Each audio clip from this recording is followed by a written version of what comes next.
Hello and welcome to Technically Baltimore's The Look Ahead. I'm Donte Kirby, reporter with Technically, and in this series, we'll be exploring the theme of the new normal and discussing some of the lessons we've learned during 2020. And today, my guest is Samantha Musgrave, Interim Director of Project Waves, a company that provides free and high-speed home internet to more than 300 households in Baltimore. So I guess just to start off, tell me about how has the transition been to interim director? Yeah, it's first and foremost, like, thanks for taking this time to speak with me. It's a great, this is a really awesome series, and I think I'm really excited to watch what folks have to say.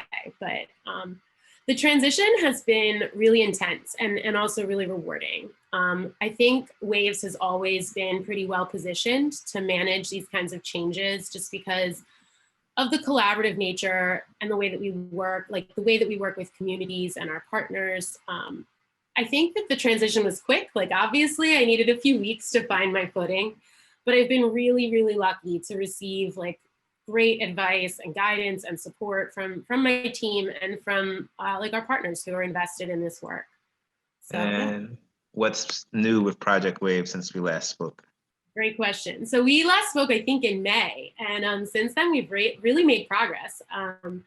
We're serving more than 370 households and almost 1,000 individuals on the network so far. And I think one of the most exciting things that we're actually ready to talk about at this point is we connected an entire apartment building over in Johnston Square to our network. So in partnership with Rebuild Metro, and Light Cloud, who's like our friend in fiber.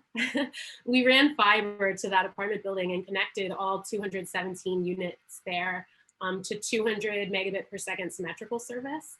And we also placed our 13th sector antenna on the roof of that building, which means about 80% of households in like the broader Johnston Square community can potentially receive wave service. So we've connected a few homes out there. We've gotten a lot, we've really gotten to know the Johnston Square community as a whole. They're so tight knit. It's really inspirational to be working out there. So we're really excited about that. And Can you talk a little bit about like how Project Wave works and sort of like? Totally. So basically what we do is we provide wireless internet service to communities across Baltimore who are specifically impacted by the digital divide. So we use what are called sector antennas. These are antennas that broadcast internet signal. We essentially like blanket communities with these antennas, and then we install like a household receiver. It looks a lot like a DirecTV satellite dish, like on the roof of a building or out on a windowsill, often on a porch, to establish line of sight to that sector antenna that's broadcasting signal. And that receiver antenna is then wired to a router that is in the home of households, and we're providing internet service to a bunch of people that way. So about 1,000 individuals and 370 households are currently served. Yeah. And I guess going back to 2019, I guess can you describe a little bit of the discourse on the digital divide and the public will to bridge that gap before the pandemic versus where we are now in 2021? Yeah, this is a really good question. And it's one that I think we could spend hours on, but 2019 seems kind of like a lifetime ago in a lot of ways.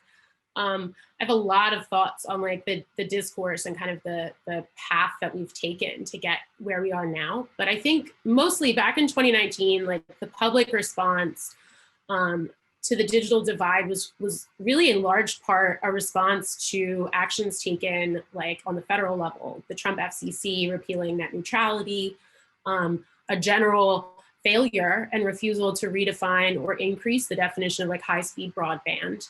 And at that time, like digital equity and inclusion spaces really began to include organizations and individuals from like the broad spectrum of life, not just like the tech sector.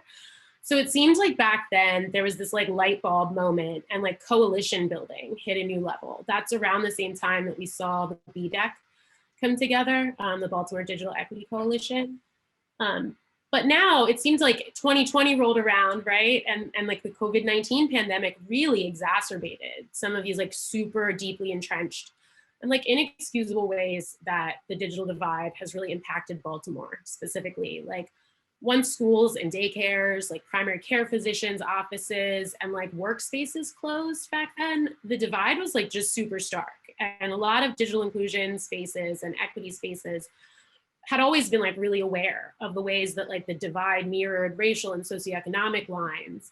But suddenly the fact that like 40% of households in Baltimore didn't have internet service like became not just a complication, it was like a complete barrier to like stability and success. And it was like, really clear. Baltimore City Schools shared back in the spring of 2020 that 24,000 students in their system lacked internet service or access to like learning appropriate devices. And that meant like 1/3 of city school students couldn't receive like a constitutionally mandated like public education. And it was really a crisis.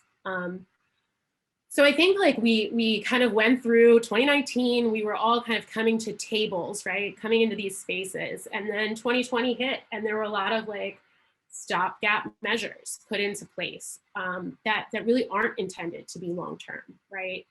I think that when we look at things like school systems across the US, not just here in Baltimore, but all over the country, paying for internet service from like incumbent providers, those things are never intended to be permanent, right? If we are spending millions of dollars paying traditional ISPs to like bridge this gap, we're also like asking those providers who were the cause often, the root of this problem, to like come up with solutions. And those aren't always at the best interest of the people who need them. But it's definitely like today, it seems like the muddy water is clearing up a little bit and some of the foundations for long-term change are really coming together. So we know nothing happens overnight, but I'm really encouraged by like Mayor Scott's acknowledgement of these problems, both while he was campaigning and since he's taken office, his inclusion of, appointment of Jason Hardebeck to his office, the Office of Broadband and Digital Inclusion, has really been wonderful. And to have that be part of his first 100-day plan, that was wonderful. And it gives people like a place to really bring creative solutions and really to like clearly define the struggles that they're facing. It gives them a space in city government. I think that like the other thing to say is that like there's been a lot of advocacy on behalf of elected officials. Zeke Cohen's support of youth and community-led initiatives have been really powerful. I always like to call out the advocacy on behalf of like the Somos students over at City College. They've been really killing it and have really done an incredible job in like forcing Comcast to be better at what they do. So like we saw the opening of Comcast hotspots during the pandemic. We saw the extension of Internet Essentials offers kind of increase from Somos advocacy. And we also saw them double the speed of Internet Essentials, which is really huge. We've also seen a lot of big changes, like on the state side, the advocacy and like really progress that Delegate Brooke Learman had been able to kind of foster and lead with the passage of Senate Bill 66 and the creation of the Maryland Office of Broadband and Digital Inclusion has been really wonderful to see. And we're really excited to see like on the federal level, the investment, like economic investment into things like infrastructure, the American Rescue Plan Act, really allowing municipalities like Baltimore to invest the dollars needed into change. So that's been a really big piece of it. I think it's just the narrative has really continued in the right direction despite everything that's happened. So it's encouraging to see. Yeah, and I guess as the world starts to open back up and like and it feels like less of a necessity to have internet access as people start to like return to like in-person jobs and like offices to a certain degree, and like with the hybrid working and like hybrid school schedules? Like, I guess what's one way you don't want the digital equity conversation to backslide? Yeah, great question. I think about this a lot, and I think that there's like real risk of this conversation backsliding. Um, I think the biggest thing is that like in moments of disaster, like the one we've just been experiencing for the past year and a half, and frankly, like we really don't know where we're going to be in the fall. We know cases are like COVID cases are increasing, vaccination rates are falling, they've really stagnated.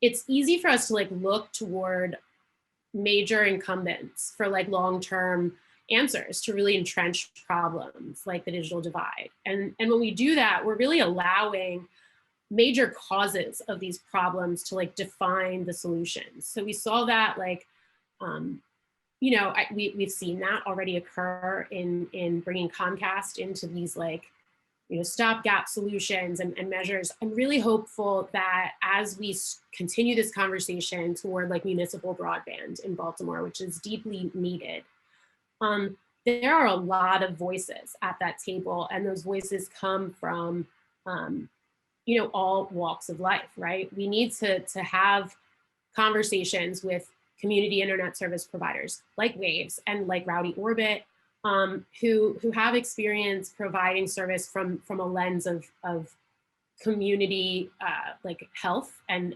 connectedness rather than like for profit. I really hope that whoever winds up guiding some of that conversation and being part of progress in those spaces in really like approaches it from a lens of like considering the internet as like a public utility, right? It's really important for us to do that. And I'm hopeful that we don't slide into kind of the default and easy way to like work with our franchise holder, right? Your franchisee, Comcast. It's really important for us to be more intentional and think more broadly than that. And what has 2020 and this beginning half of 2021 taught you so far? That's a great question too. I think that it's really taught me that it's just like really critically important to like intentionally listen, right? Whether it's from the perspective of providing free internet service to historically disenfranchised and digitally redlined communities. Understanding how to listen to the needs of the people that we're serving has really been a skill that's like I'm still developing, right? I try to keep in mind that like progress like this takes time too.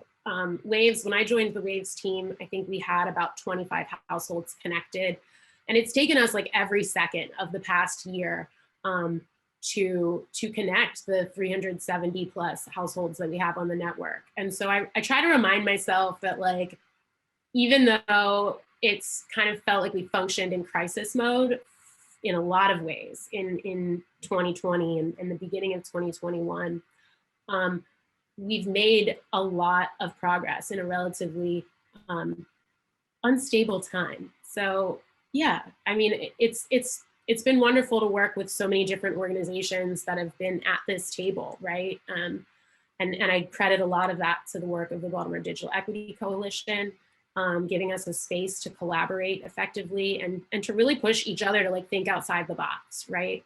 I also just think about like, I'm a parent and I look at my kids and their ability to like really remain resilient and manage a lot of the same challenges that we're all going through, whether it's like attending school online or you know, experiencing that social isolation in a big way.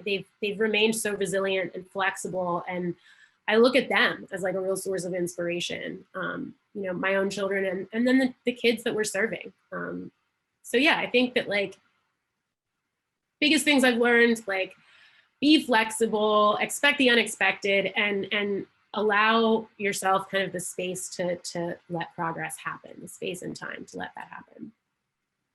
So what's something about like Baltimore you feel makes it uniquely able to tackle these issues on the digital equity and just like internet connectivity and to a certain extent, even like pandemic readiness?